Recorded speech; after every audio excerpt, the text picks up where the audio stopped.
sober consensus than last year, which was full of all the hype of the big, the tail end of the bubble.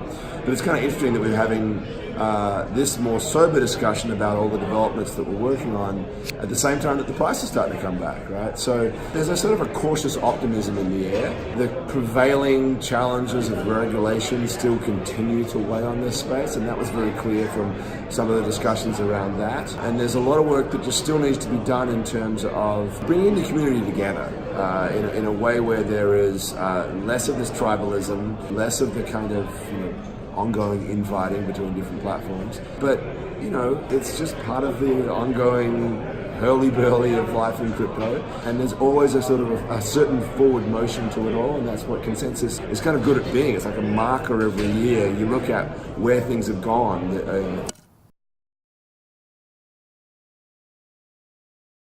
One of the big problems, of course, is that this technology disrupts a lot of that finance, right? And so there's a fear. There's also a lot of misconceptions. There's also the regulatory challenge. And so lots of banks, traditional financing entities, still have a hard time taking custody of Bitcoin, for example, because they haven't resolved the custody model in such a way that it's consistent with compliance and regulation. You are nonetheless going to need institutions that know how to analyze risk and match buyers to sellers.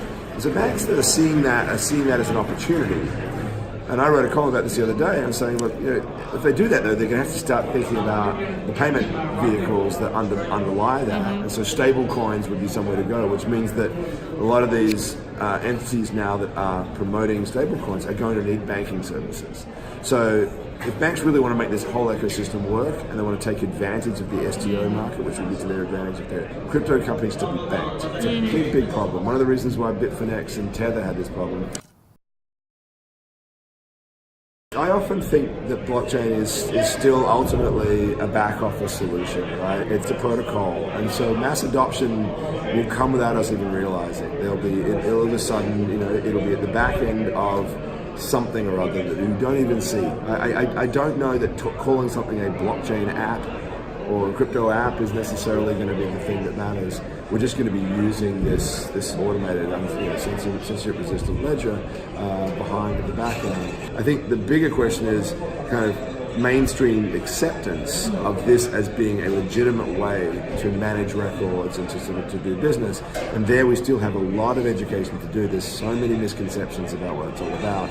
So adoption will happen even if they're still kind of like seeing it in a negative light, because they won't even know they're using it, right? And that's what's going to be kind of interesting, and where I think we maybe will need to marry the adoption with ongoing education.